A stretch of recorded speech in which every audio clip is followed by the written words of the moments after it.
Good morning, everyone. Hope you're all having a fantastic day. I believe everything is working. With any luck, everything will be working. You never know whenever you take a day off if everything's going to come back working or if everything's going to be a mess. And looks like everything's working, so that's good. Hope everyone had a great weekend. I did. I missed Friday's episode of A Little Coffee because I was out at a Magic the Gathering tournament. It was a lot of fun. Met some people, played some card games. That's what nerds do for fun. I get to do that about one time per year. It's always good to go out and have your one time per year for 6 hours. You get to go out and have purely fun with no real agenda. All right, what are we going to talk about today? This has been requested a bunch of times because I guess a lot of people have problems with it. We're going to be discussing tilt. Now, this is a very big subject, and I certainly do not claim to be an expert about it. I actually wrote 2 books on poker psychology with Dr. Tricia Cardner. She is an expert. One's called Positive Poker. The other is called Peak Poker Performance. You can find these at jonathanlowpoker.com/books. While we're promoting stuff, if you enjoy the stream, click like, share, retweet, subscribe. Click something like that. Apparently that helps me. I don't understand the internet very well, but it helps. So, you say YouTube is not working. It seems like YouTube is working. How much are these books? I don't know. Go look them up on Amazon. Amazon always changes their prices because they have a funny algorithm. Anyway, I'm certainly not a professional when it comes to psychology issues, and this is not medical advice or life advice, but you can take it for what it's worth. All right, so first things first. Why do people tilt? Not the specific causes, but why? I think the reason most people tilt is because they expect something, and then they get something drastically different. For example, someone sent me an email saying, whenever I fold a hand, like let's say I fold pocket fours from early position, like you should, then if 2 4s come on the flop, he gets tilted and angry and then loses his stack. Obviously, that's ridiculous, right? But he did not expect to get quads, and then he would have had quads if he played poorly and played the hand, and now he's angry. Or let's say you get it all in with your pocket aces, and you lose. A lot of people don't expect to lose with aces, right? They have inaccurate expectations, right? They expect one thing, and then they get another, and that makes them angry. And if you think about most forms of tilt, like the reason people tilt, almost all of them apply in that manner. Like I just wrote down a few things. Like you have a bad dealer, right? Say you have a dealer that's awful. This tilts some people. They get angry and pissed whenever their dealer does very poorly. Why do they get angry? Because they expect good service and they didn't get good service. Well, stop expecting good service, right? Say your opponent messes up and plays a hand poorly in a way that costs you the hand. Let's say, for example, the guy defends the 9-2 offsuit for no reason. It comes 9-2-2 and you have pocket aces and the guy stacks you. Should you be angry? No, you should be happy the guy's playing the 9-2 offsuit, right? Someone's saying YouTube may be messing up. If YouTube's messing up, go try Twitch, go try Instagram, go try Facebook, go try Twitter. Do I ever tilt? I don't think I do. Very, very vaguely. We'll discuss my few instances of tilt. All right. Let's say you mess up. This is actually where I get a little bit tilty sometimes. Say you do something that you do not think you should have done. Not as in, like, maybe I messed this spot up, but, like, let's say I just forget to look at someone's stack size. I know the effective stack at the table is, I don't know, 100 big blinds, and then I just forget this one guy has 20, and I open a hand that I should not have opened.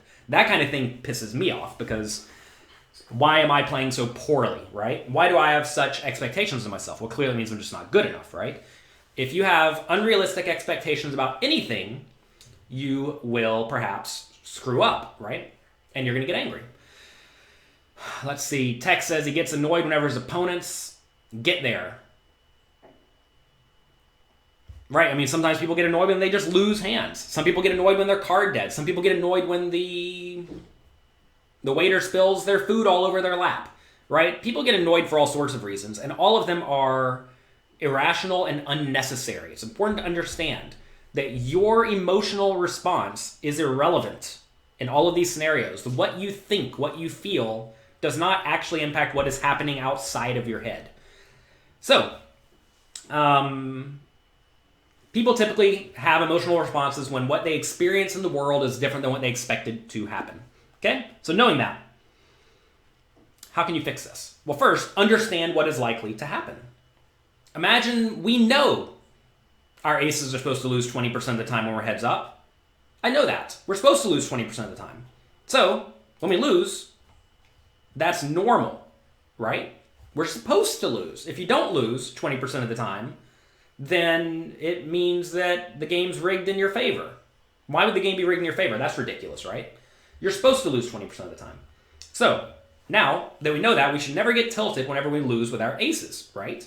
Because we're supposed to lose with our aces 20% of the time, and this just happens to be it. What if we happen to lose with our aces 15 times in a row? Should that tilt us? Well, the answer is again no, because if you play aces enough, if you get your aces enough, you will lose with them 15 times in a row based on how math works, right?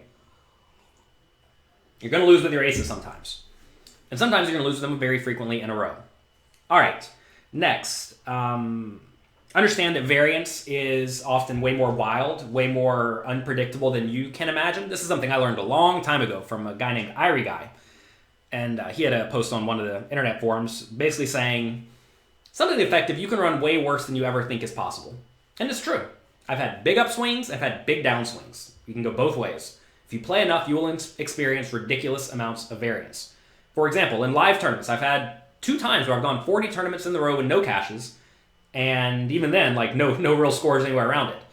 And you have to ask, is that me playing poorly? Maybe, or maybe it's just variance because I played thousands and thousands of tournaments. You're going to have a 50 tournament bad stretch, inevitably. I've had 2. I've also had 3 different times in my career where I've won or taken second place in back-to-back tournaments, which is also just silly, right? So inevitably, if you play enough tournaments, you'll take first or second.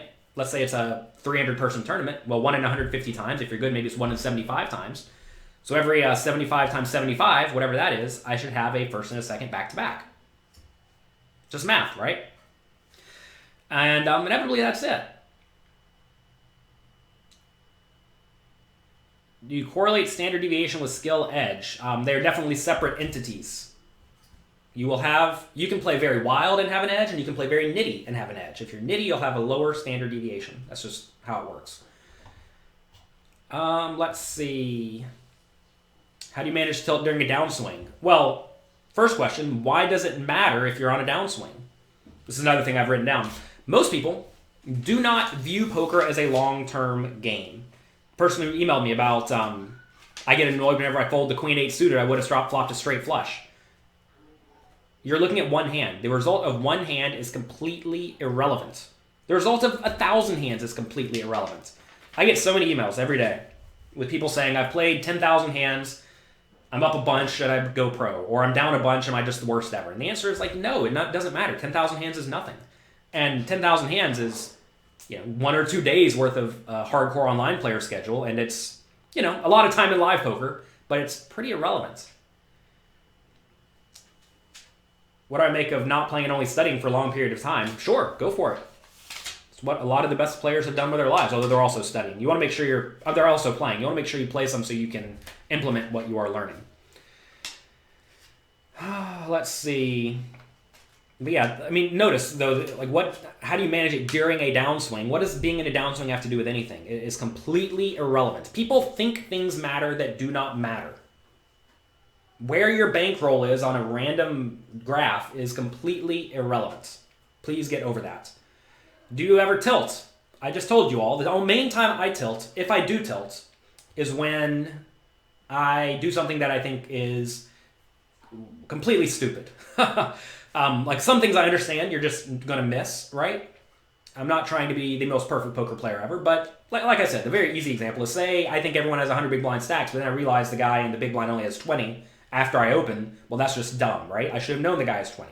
And, even the adjustment I should have made is minimal. It's not like that's even an egregious mistake, but it's a dumb mistake. You should always know roughly how many chips everyone has at the table. If you don't, you're not playing well. You're not focusing well. And that's a problem, right? What do you do when you lose a lot of hands after one or another?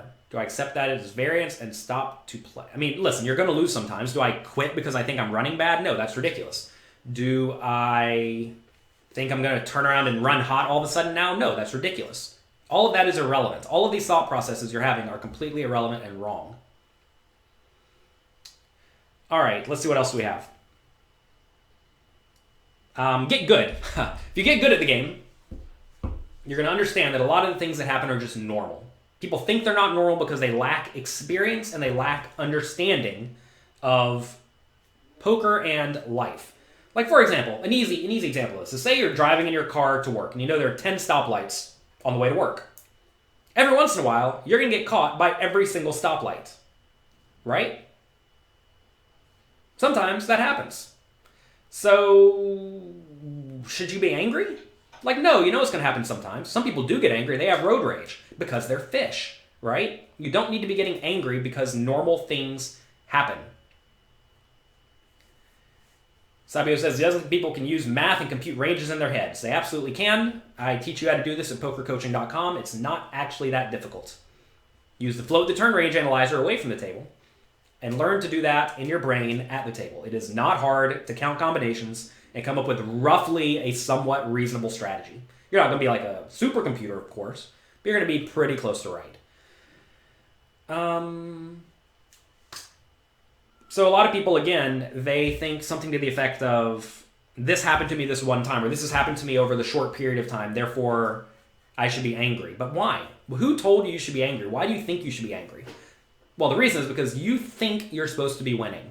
The media and people around you have told you you're supposed to be on just a nice, solid upswing. Most people don't play with a big enough bankroll. That's exactly correct. A lot of people care way too much about the short-term swings because any sort of normal downswing of only 10 buy-ins or only 50 tournaments will bust them, right? They will end up going broke because they don't plan ahead. They're not playing well. And, you know, to be fair, they could actually be playing technically sound poker, but they did not play well with their bankroll decision. Poker is not only played on the felt. That's important to realize, right? You have to have accurate expectations, and fortunately, with things like variance, you can just solve, using math, the amount of variance you expect to encounter. There's a tournament variance calculator at pokerdope.com where you can basically plug in your edge and your number of players in the field, and you can see the variance that you will likely experience over X number of tournaments. You can say, I'm going to play 1,000 tournaments, which is, you know, say you play, 50 a year. Say you play one tournament a week. Let's say you play two tournaments a week. That's 10 years worth of live play, right? Say you did 10 years worth of live play. It'll show you the variance you will encounter on average. And it'll show each trial, right? Sometimes you're just going to go straight up. It's going to look like you're the best player in the world. Sometimes you're going to be down after 10 years. This is even playing with a 20 or 30% ROI. Now, it's very important whenever you play with these calculators, whenever you solve for the variance you're likely to experience, understand there's a lot of variance in those answers, and also understand that your edge is probably lower than you think it is. The cool thing about poker is everyone thinks they're better than they are. One thing I always did that I think helped me a lot is that I always assumed my win rate was about 1/3 of what I was actually experiencing. Like whenever I was playing 5, 10 to 10, 20 at Bellagio and I was winning about 10 to 12 big blinds per hour, I always assumed based on my expenses, or to pay for my expenses, I would win at roughly 3 big blinds per hour. Instead, I was winning at 10 or 12 pretty much consistently, but I always planned as if I'm running hot or I'm not as good as I think I am.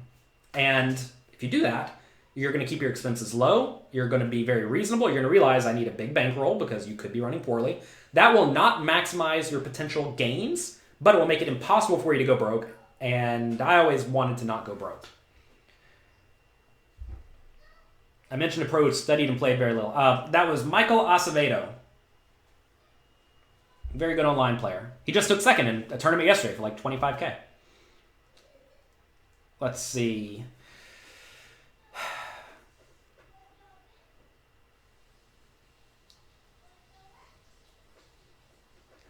I'm reading what all of you are saying right now.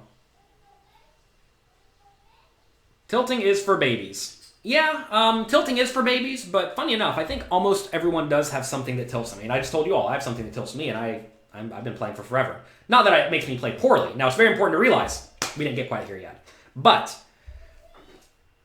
whenever you tilt, what happens? Do you lose your mind and go nuts? Do you play a little bit tighter? Do you keep playing pretty normally? What happens, right? Well, what most experts think actually happens is that you revert back to whatever you actually know in poker. What do you actually know? Not what are you learning, what are you pretty sure about, what do you actually know? How would you play if you completely forgot everything? How would you play if you got drunk off your ass and could not stand up straight? How would you play then? And the answer for some people is they would play horribly wrong, and the answer for other people is they'd play pretty great. The reason I think a lot of the best players in the world, and I'm not even going to say I'm the best, one of the best in the world, but like myself, whenever I do go on quote-unquote tilt, it's not bad, right? It's like the play is still fine. Maybe it's a little bit nitty for me personally because naturally I'm a little bit of a nittier player. But for others, they don't know how to play well at all. They don't understand poker in the least bit. They're just there mashing buttons. They can mash buttons slightly better whenever they're not tilting or not drunk. But they don't understand the game at all. So they revert back to their absolute base level of knowledge. And that base level of knowledge is essentially they know literally nothing. So they end up playing poorly. They make lots and lots of mistakes. And that is bad. So how can you help this? Well, you want to make sure whenever you're playing poorly, it's not actually that poorly. And you do that by learning to study more. Are my books available in Europe? Yes, my publisher is based in England. dnbpoker.com. Check them out.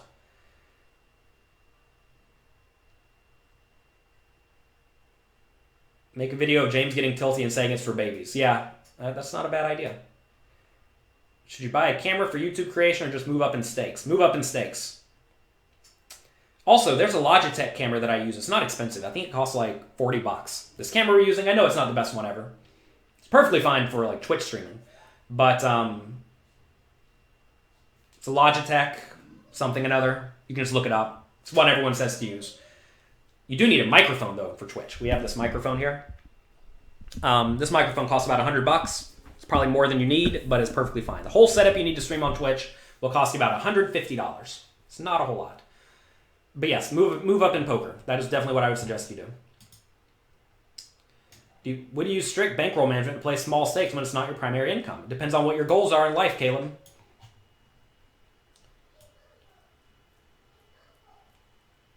Jungle Man summed it up great. Poker is a math game. 2 plus 2 is 4. It's not 5 because you're mad.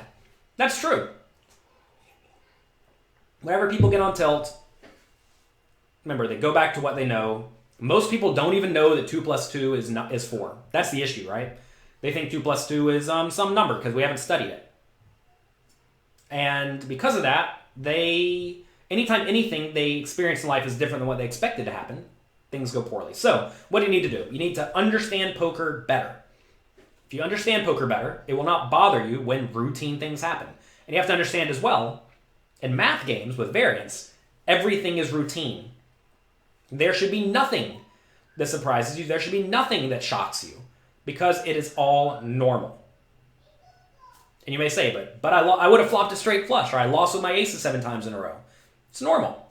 Understand, these things are all normal. And this is why, like the other day whenever someone made a big fold at the PCA, people were all excited about this. I just don't care because it's normal, right? I mean, why should I get excited about things that are normal? Now, this is a bit of a problem, though, because it makes poker not quite as exciting as the viewer, right? And you have to ask, why are you playing? Are you playing for excitement? I would generally say that if you look at a lot of the best players in the world, they are not... They're not like fanboys anymore. Maybe they started as fans, but as they grow up, they realize that they are pros who are there to go, play, and make as much money as they possibly can. And that's very important. What are my thoughts on talking to people to try to get them to tilt? I mean, listen, I typically don't do that type of thing. I think that's a ploy or a trait that a lot of people use who are just not very good at actually playing poker. Observe the people who do a lot of talking in an antagonistic way. Almost all of them are not actually that good. So keep that in mind. You all want to see the baby? The baby's awake finally. It's Mr. Thomas.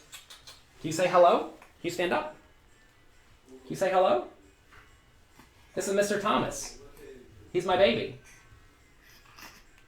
You want to say something? Okay. Can you say bye-bye? He didn't say anything for everyone listening on YouTube. Or listening on iTunes, sorry. He looked cute, though. He's a good boy. We get so lucky with good boys. Sometimes you run hot. Whee! Hop, hop, hop, hop, hop. Okay. Bye-bye. Thank you, Amy. Back to business. What is PokerCoaching.com? PokerCoaching.com is my training site. You can get a completely free trial. Go there, try it out, go through the quizzes. Louis Philippe says the resources from PokerCoaching.com and these little sessions, you're able to overcome your tilt issues, playing your A game most of the time. I mean, that's exactly it, right? You need to be playing your A game most of the time. You're not going to play it all the time. You need to play it most of the time. We discussed this in these two books, Positive Poker and Peak Poker Performance with Dr. Tricia Cardner. They will teach you to stay sane. That's really it. Listen to a podcast where they were trying to compare poker and MMA fighting. And they were saying, essentially, whenever you're fighting at MMA, it's like you're playing poker, but you're full of adrenaline. And if you can keep your calm when you're full of adrenaline, you're going to be perfectly fine. And the thing is, I think a lot of, especially recreational players, they are full of adrenaline. Like, I know when I went to go play Magic the Gathering this weekend for almost no money, it's like $40 buy-in, I was excited, right? I could feel a little bit of adrenaline. Why? Because I was uncomfortable. It's not something I do on a daily basis. I haven't played any 2 years or something. So it's exciting. You don't want to screw up. You want to make sure you play well. And it's an interesting feeling to realize that you could screw up. You could make an egregious mistake. And also you want to win, right? And a lot of people feel that way when they play poker. If you see people playing and their hands are a little bit shaky, that's them with lots of adrenaline going through their brain, and they cannot think clearly. If you can't think clearly, what are you going to fall back on to make your decisions? You will fall back on what you actually know, which, if you're new to the game, is almost nothing. And even if you are very good at the game, it may not actually be a whole lot. You see this a lot from live pros, who normally play pretty well, but whenever they get tilty, they lose their minds. Why is that? Because they're probably really good at reading people, but whenever they get adrenaline going, they stop reading people, and then they just lose their minds. Let's see. Is an exclusive push or fold strategy better than a min-raise or fold strategy when we're playing 20 big blinds or shallower? No. If you only shove or fold with 20 big blinds, you will mess up. You're going to make a gigantic, gigantic mistake. I discussed this thoroughly in all of my books. Open jamming for 20 big blinds is almost always a mistake. You change your play against someone when I realize they're on tilt. Yes. If someone's losing their mind, you need to capitalize, you need to collect, because they are giving it away. When they're giving it away, you want to collect it. You're never up this early. You never see this live. Yeah, well, have a baby or two, and then you'll start waking up early. This weekend was Legacy. They didn't have any vintage tournaments, which is a shame. So we played Legacy with Crixus Delver. I only got to play one tournament. We won 2 and lost 1. And the loss, the opponent had it all. Thought I was going to win. He had to have 2 Force of Wills, 2 blue cards, Show and Tell, Emrakul, and a blank. So he had to have all of that. He had 1 blank, and he had all of that. I just had to have a Force of Will and a Stifle. I guess I needed 1 more Force of Will and 1 more blue card. But that's okay. Let's see. How do you react when you're on tilt? How do you react when things go poorly? When I lost that game of Magic the other day, where the opponent had literally everything he needed on turn 3, right? When that happened, how do you react? You don't have to react. Realize it is normal. Sometimes your opponents will have everything they need. Sometimes they will just have the nuts in poker 7 times in a row, right? Sometimes their bluffs are going to get through. And that's important for you to understand. You shake the guy's hand, you say good game, and you move on with your life. And you don't say it like a jerk either, because it was a fine game. He played his cards well. Even if he didn't play his cards well, that's fine. I played against another guy who literally didn't know how to play.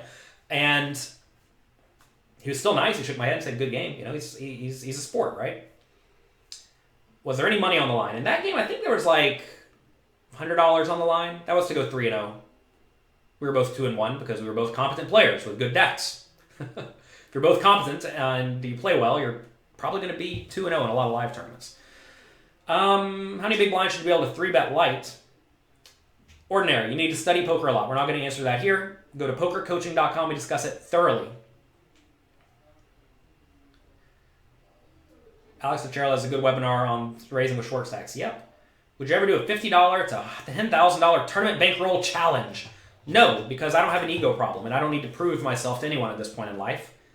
I was just talking to one of my friends about ego problems, and a lot of people feel like they have to prove something.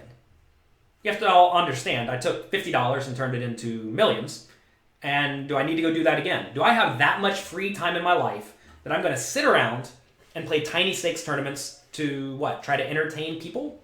No, I don't need that in my life. Have we pulled the winner for the Boston Rob contest? We have. We are waiting for them to get back to us before we announce the winners, making sure that they are actual people. I believe we're still waiting on one, so if you didn't get emailed, you probably didn't win, but you may still be live. I actually did do a bankroll challenge a long time ago. I was going to try to turn, how much was it starting with? I think 300 into however much I could, but I got bored with it. I turned 300 into about 1,400, I believe, playing 5 cent, 10 cent no limit hold'em, and it was boring and I didn't care. I don't do things in my life right now that are boring and I don't care about because I don't have a lot of free time. It's important to understand you only have so many resources to spread around. And at this point in life especially, I certainly don't have time to sit and play tiny stakes online, no limit hold'em for multiple hours. Which may be a good thing or may be a bad thing, depending on how you view life, right? All right, let's see. You're consistently finishing the top 25%, but you have trouble on the bubble. Is that a common problem? That is a common problem, and it sounds like you're making a big error of playing too tightly. It seems like you say you're tightening up. You should not be tightening up. You need to be pushing it on the bubble. You need to be chipping up on the bubble. You're going to find very often the best players in the world don't cash much more than anyone else. But when they get in the money, they have a lot of chips, and they make a lot of final tables. And min cashing is certainly not the goal. It's been proven a long time ago by Daniel Negreanu. The biggest winners are the players who win the tournaments a lot. The biggest losers, who play consistently, are the tournaments who cash a lot. If you're cashing a lot, if you even take pride in the idea that you cash a lot, you are almost certainly a losing player in tournaments. And that's okay. Will says you're joining pokercoaching.com today. Good. Everyone here should join pokercoaching.com. It's completely free. Don't even need a credit card anymore. We got rid of that barrier. I was trying to think, how can we make poker coaching even more accessible to people? Well, let's just make it free to sign up and get a free trial membership. All right, let's see what else I have to say about tilt. Don't let anything tilt you. Ask yourself in life, what annoys me? What makes me angry? And I'm sure you all know what it is, right? There's something in your life that annoys you. I typically don't like incompetence. I'm not very happy with incompetence. I'm not very happy with people who drastically underperform in terms of working, service industry or employees or whatnot. I don't like that. But I understand everyone does not care as much as me, right? I understand what tilts me. And then I understand as well that it's normal. People are not going to perform as well as you are, especially if I'm the owner of my business and say I have an employee or two that's underperforming. It's not their business. Why should they care, right? They should care a little bit because they're working with me and I try to only find motivated people. But at the same time, that kind of thing may tilt you. What about whenever you go to a restaurant and they just don't bring you your food for 2 hours? For whatever reason. Does that tilt you? It's certainly annoying to everyone. Why? Because you expected to get reasonable service. James! James. James, come here. Come here, let's say hi. Want to say hello to everyone? Can you say, oh, you're playing guitar? You're playing guitar for everyone? Are you leaving? Can you say hello? Say hello to everyone. Can you say hi? Why are you not saying hi? Got a kissy? Mwah. Bye. Yeah, you play guitar. Oh, all the babies. This is why I can't do a bankroll challenge. I don't have all the time to sit around and do a bankroll challenge whenever we have to play guitar with the children. So, some people say they get tilted when they don't get sleep. You know, make sure you get your sleep. Some people get tilted when they don't get to get into the gym. Make sure you get in the gym. Make sure you prioritize things in life, right? I get tilted when I don't get to do my work around the house. I have done like literally no work for 3 days. But I understand. I set up life to where on the weekends, I know I'm not going to get my work done. So I have to turn off my working brain that's always going hard and instead realize that's not what we're doing right now. That is not what I have prioritized. Someone the other day was trying to talk to me on Instagram saying, how do you get followers on Instagram and how do you build a following? And the answer is post relevant things and help people improve their lives, right? That's the easy answer. And I was trying to probe him a bit and see what can you do. And he's like, oh, sorry, I just got back from drinking all night. I'm hungover. I'll think about this later. I'm like, if you have time to go out and get drunk, you obviously have enough time to do whatever work you need to do to get this done. And that person just is not prioritizing what they are trying to accomplish. Or maybe they don't actually try to accomplish it. Maybe they don't really care about getting an Instagram following. Maybe a lot of you out there don't actually care about getting good at poker. If you're instead of playing well the entire time you're at the table, you're getting drunk or you are being angry or you're tilting like crazy. How much is poker coaching? It's $39 a month, but again, get the free membership.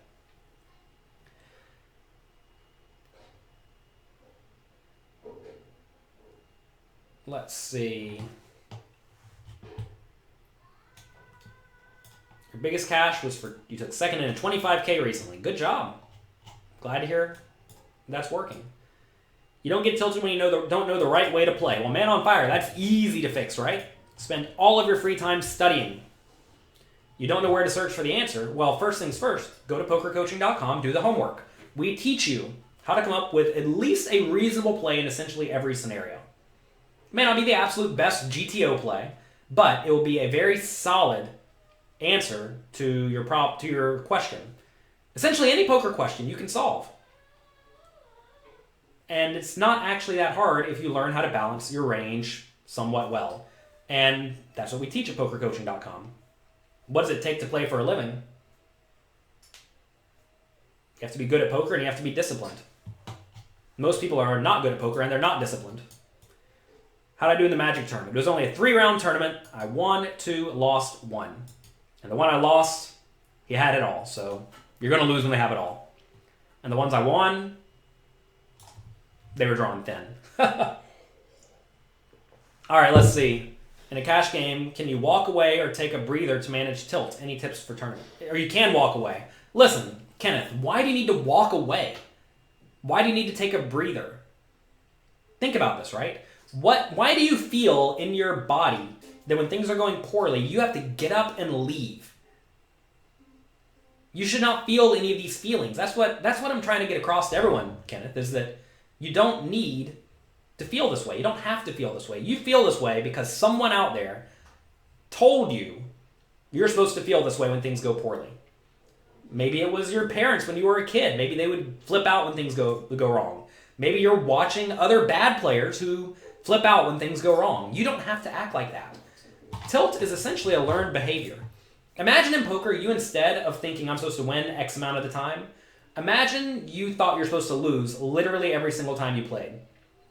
If anything, you're going to be happy when you win, right? You're not going to be unhappy when you lose because you're supposed to lose. So it's all about expectations, and you're expecting things that you are not getting. Can we put a next button? We are working on that. At some point, we'll get better at the homework questions. Take lots and lots of homework questions. Is poker coaching for cash games or tournaments? It's for both. Do I have any materials for Chinese poker? No. Chinese poker is solvable with programs. You should just look that up. There are a lot of games that are just straight math games that are very easy. They called me the wizard at regular Chinese poker a long time ago because it's a really easy game to play perfectly. And just play perfect GTO and print the money, right? Now the games are a little bit more difficult, but they're still just easily solvable. So you don't need training for that. Just get the program and play with the program. Also, that's another game I think is miserably bad. I have no desire to play Chinese poker. For those who know me, I don't actually like the idea of grinding it out. I've grinded plenty in my life to where the point that I'm over that. I don't want to sit there and put in lots and lots of hours to make some small win rate. So, no. You say you meant Chinese rooms. I don't know what a Chinese room is. Do we have discounts? Lewis, we run sales every once in a while. So wait for that. We'll have one coming up very soon.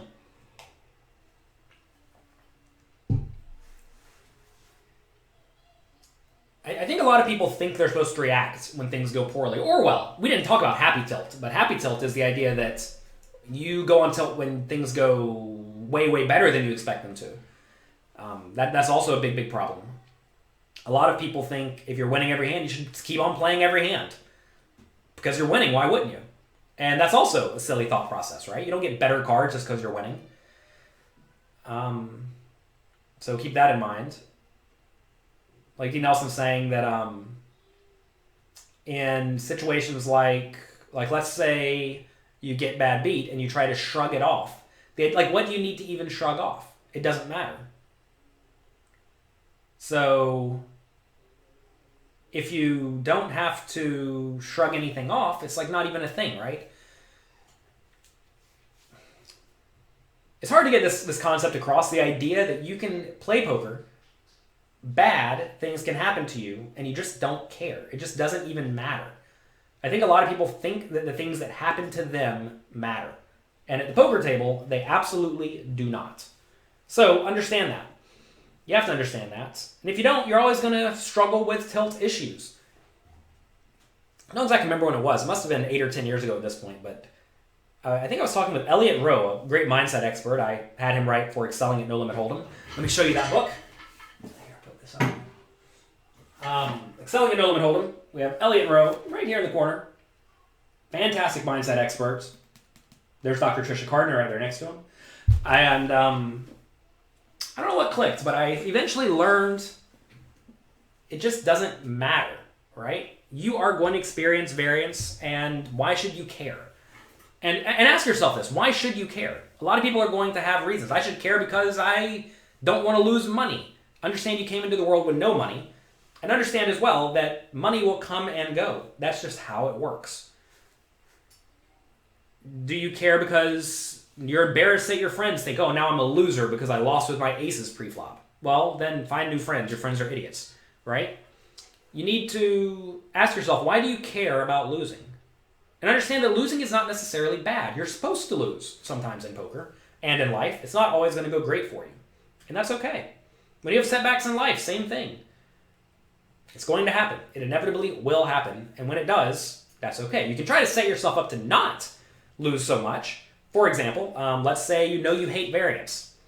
Well, if you know you hate variance, don't play games with high variance. Maybe poker's not for you at all. Maybe you need to go into chess. Then again, if you go into chess, you're not going to make any money. So you have to trade, right? People who are happy to accept variance and happy to accept uncertainty in life very often succeed way more than people who want to know definitively if something is right or wrong.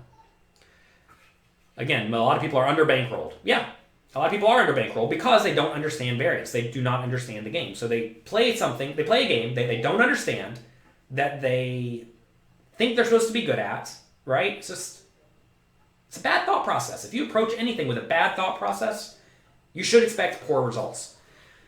Right, so after a long tournament, you make it heads up, your opponent gets bored and calls your all-in with 7-2 offsuit and wins the hand. Good. That's exactly what you want to have happen. Notice here, it doesn't matter that that you lose the hand. People care about the results, but the results don't matter. You presumably got it in good. Maybe you had 6-5 suited or something. But your opponent made a poor decision and you won equity. All you can do is maximize equity. Max value, I have no clue what you're referring to here. Isn't this premise about bringing tilt issues with you? I don't even know what you're talking about. But no, a lot of my work with him was essentially realizing that the thoughts you are having are dumb and unjustified, and like why would me as a rational person want to have irrational thoughts in my mind? And once you realize they're irrational, you accept that and you move on. I'm not someone who holds on to grudges or anything like this. I don't have to think, oh, but I lost with my aces 6 times in a row. Like who cares? It just doesn't matter. Also, realizing that you, if you're a winning poker player, are essentially the casino, right? Whenever the casino presents a roulette game and some guy hits 4 times in a row on number 27 and they pay him out loads and loads of money, do they care? No, they're happy. They comp the guy. They want him to come back because he's a fish, right? You are the casino if you are a winning poker player. People are going to spike on you. They are going to win with that 7-2 offsuit heads up sometimes, and that's okay. You want that to happen. But again, a lot of people don't understand that it's a long-term game and not a one-hand, short-term game. Can I elaborate on happy tilts? I mean, listen, Tommy, imagine any way you can not play rationally, whatever that means. Whatever that is. Like, say you win 12 hands in a row, you start playing every single hand after that. Imagine you are on the biggest upswing of your life, so you buy into a tournament 10 times the size you normally would. You can apply this in any way. Anytime you're doing something you would not do if you were perfectly sane and playing as a perfect player would play, you are messing up. Do I believe online sites are rigged? No. I believe you may not get a cash out for some of these shady sites. But, no, I do not believe sites are rigged. And funny enough, what you believe about this doesn't matter. What matters is, are they rigged? And fortunately, you can study millions and millions and millions of hands to see. All that data is very often available for you. How are Magic and poker correlated? Poker is like easy Magic when you're playing at a relatively high level, I think. There's just way more information going on in Magic than there is in poker. And in poker, a lot of the information is unknown. And when information is unknown, you can essentially average it, right? In Magic, there's some unknown and some known. And then some things you may not even be completely aware of at all that are hard, very, very hard to calculate or even be aware of. For example, the format I like playing, you can play with any of the cards that's ever been printed. Every once in a while, your opponent will present a card that you maybe you've only seen a time or two, and turns out it's really great against exactly you, and you didn't even know it was coming. That doesn't really happen in poker, right? You know what can happen. Your opponent's going to check raise or call or whatever. So anyway, both games have unknown information and they have known information, and that's why a lot of Magic players translate very well to poker, whereas a lot of chess players don't translate so well to poker because chess is all known information. I'm not saying no chess players translate well. I'm saying that if you look at, on average, across the board, you see a lot of the best Magic players also being at least pretty good at poker. And I've played with a lot of chess players who are not good. But I mean, there certainly are good examples, right, of good chess players. So I'm not saying chess players are not good. I'm sure I'm going to get a lot of hate for even saying anything like that. But the games are not as similar as poker to Magic. It's like saying, if someone's good at basketball, they're probably not going to be that good at poker. Who's going to be better at poker? A Magic the Gathering player or a basketball player? They're different games. They're farther away, right? But if you played no games, or if you played exactly basketball, well, that person may have a bit of an edge over someone who's played literally no games in their life. Why are people so angry? I don't know.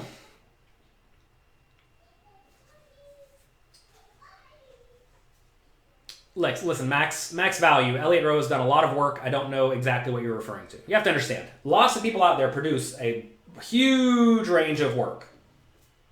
I've worked with Elliot some. I have not read or experienced every single thing he's done, so I don't know exactly what you're referring to. When you get burned out at poker, you start playing Magic. Does that happen to me? I don't really get burned out from poker because I don't play enough poker to get burned out. How long did I play before I started picking up solid wins in tournaments? I never played a live tournament until I turned 21, so I played 3 years of my life without ever playing a live tournament or having any sort of an online score. I played only sit and goes. My goal was to get a bankroll, not to get rich quick. And turns out I got rich because I was not trying to get rich quick. Troy, I would generally say, though, try to figure out ways not to get burned out. That's something else Elliot Rowe discusses a lot, is that burnout is a really big factor, especially if you're playing a ton, and if you can figure out ways to not get burned out or get burned out less, that's going to be really beneficial. But that's not what we're talking about today. Do I still play Hearthstone? Not a ton. Hearthstone, in my mind, is it's just not a good game. That's like really, really easy Magic. Like really easy Magic. So why do I want to play a really, really easy version of a game as opposed to a more difficult version of the game? And neither game has a future, right? I'm not going to go and become a professional. So it's purely for fun. So would I rather play one that I enjoy playing or one that I think is kind of dull? Well, I'd rather play the one that I enjoy playing, right? Hearthstone has a lot going for it, better than Magic, though, and that has a really good online platform and it's fast. Magic is a much slower game because it's a more difficult game, right? Difficult games tend to be slow, like chess, right? Really slow game. You can play it fast, like Magic just came out with a new platform where you have like 30 seconds to do your whole turn. But if you try to do that in high-level Magic, it just doesn't work. It falls apart. Because like even some of the cards require you to make 100 decisions in a turn. If you make 100 decisions in a turn, obviously you can't do that in 30 seconds. It just doesn't work. So the game breaks. You say Magic is a combination of chess and poker. It is to some extent. All right, what's your main focus on poker coaching, or are you still grinding tournament? Or is that my main focus? Oh, Tommy, I have so much going on. I have a business mentor who I tell everything that I have going on, and he's like, holy crap, you have 1 million facets to your business. I mean, I have books, training videos, podcasts, webinars, poker coaching, poker playing, helping consult for various poker companies. We do lots of stuff around here. Let's see. You try to take advantage when someone is on tilt? Yes, absolutely. Are you able to ask a question? You are, but I may not answer it. Is calling a 3x raise in position with low suited connectors a mistake? What about out of position? Thomas, that is an awful question. Figure out why that's an awful question. I'm going to give you a few seconds before I tell you. While we're here again, positive poker and peak poker performance. These will help you with your tilt. Very important to get your tilt under control. Also, in excelling at no limit hold'em, we have chapters by Elliot Rowe, Trisha Gardner, and Jared Tendler. All great mindset experts who will help you get these problems under control. Actually, we did a webinar with Jared Tendler. There was a tilt workshop. People presented their tilt problems, and he helped solve them. And it turns out, 4 out of the 5 people we helped sent me like chapter-long emails basically saying that he cured their tilt. They had this big problem. Like, let's say they got annoyed when they folded and they would have won, and he fixed it. They're over that, and they get to move on with their life productively. All right, why was that a bad question?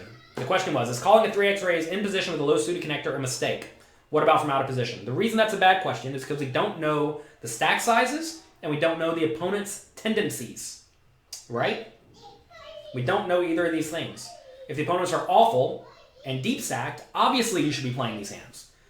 What if your opponents fold too often pre-flop? Well, you should obviously be 3-betting these hands, right? It's a bad question because it's way too vague. Poker is not a good game to make very, very broad generalizations. Are there any books any discounts on books? Go to dnbpoker.com. dnbpoker.com has the books. They're in charge of them. One thing I don't do is manage book sales. Have you given up on trying to improve your game? No, absolutely not. I'm always studying. I bought a piece of perhaps the best poker backing company, poker.com, purely to get access to their training materials. I study all the time. It would be unethical of me to be only trying to help people and not trying to improve my skills, because in poker, and in every game, the game gets tougher as time progresses because everyone studies and gets better. So if your poker coach is not actively studying and working hard, they may just be a scam artist. And believe it or not, I'm not a scam artist. So we work hard, we study hard. I try to study from literally the best players in the world who are winning at online tournaments at a high level. And I also study a lot from a lot of the best live pros. A lot of the best live pros are my friends, and we talk poker all the time. So if that's even a question in people's minds, do you not study anymore? You must not know me at all. All right, let's see. What should be a strategy for playing against very aggressive players? Just play good cards. Play better cards than your opponents. If your opponents are going to be playing really maniacal with everything, just play slightly better cards than them. Do you think that there will be more money made in PLO cash games than online cash games? I don't know. Depends on your skill set, right? Problem with PLO is that variance is through the roof, and sample sizes take a long time to gather because the hands take longer. You can't multi-table as well usually, and that leads to it being difficult to know if you're even a winning player. I mean, there are many, many great PLO players, presumably great PLO players, who say they have like 500,000 hand downswings. That's just normal. So, I don't know. Is there more money to be made? Probably. Am I concerned that I play less frequently now? It's harder to track improvements. I have never been someone who wants or needs to play a lot, at least in my mind. I am pretty great at implementing things quickly. I'm very good at studying and learning and then applying. I don't need to get in there and do it a million times to learn it. I need to do it like 4 times to learn it. So no, I'm not so worried about that. And I've had good results, right? I've played almost no tournaments in the last 2 years, and we've have 2 WPT final tables and some pretty nice scores. And that's me not even playing very much, right? So we're happy. A lot of people, I mean, as you understand how poker works in general across the board, you're going to be able to take skills and various improvements and implement them to your game seamlessly. If you don't understand poker very well, you're going to have a much more difficult time of doing that because you lack experience, right? Little tweaks are very easy to implement if you know what to do. And fortunately, I know what to do. You don't have a bankroll for live poker. And online, it's hard to level up, and it's boring. What should you do? It sounds like you should save your money and get a bankroll and play live poker if you hate online poker. That said, you need to... If you can beat online poker, you can beat live poker, no problem. I would tell you to get over your idea of it's boring. Figure out a way to make it fun. Pay better attention, something like that. And figure that out. You think it's the best strategy to keep up with trends and divert to exploit what people are doing? Yes, I do. Is it necessary to use a heads-up display when playing online? It sure is for me. What book of mine do I recommend? Mastering Small Stakes No Limit Hold'em. All right, that's all we have to say about tilt today. If you missed it, go back and watch it. We went through why people tilt, how to stop tilting. Baby's running around outside on the floor. You want to come in again? Want to say bye? Come. Bye. Oh, these babies.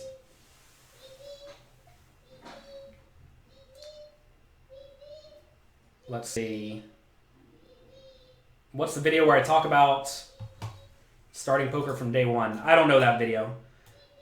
Go back and find it. Do I have a picture with Tom Dwan? Yes, I'm friends with Tom Dwan. Do I have a... Yes, I'm friends with most people.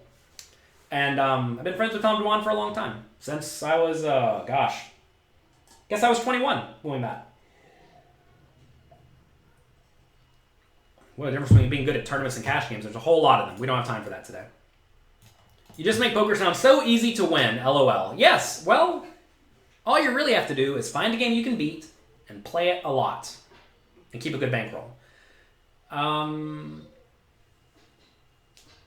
That's really it, though. You have to find a game that you can beat, which implies you have to be at least decently good. You have to study a lot. You have to understand why you make the plays that you play, or the plays that you make. A lot of people don't understand why they're doing what they're doing. They just think, it's probably good. Or, I saw somebody do it on a Twitch stream. Let's try it. And it's not what you need to do. You need to actually study the game and do it at pokercoaching.com, and you will learn how to play pretty well. I'm not going to say you're going to be a perfect GTO robot, but you're going to learn to play pretty well, and you're going to be able to learn how to figure out if your play was good or bad in essentially every situation. And that's what you need to do. You need to develop a framework that is actually pretty good. They'll allow you to determine if your plays are good or bad. All right, I'm going to go now. Mr. James is walking around with a taxi outside. All right, we'll be back on Wednesday, 9 a.m. Eastern Time. I don't know what we're going to talk about. Feel free to send in ideas. Louis Philippe sent in a bunch of ideas. Thank you for that. Oh, you want to say bye to everybody? No. He says no.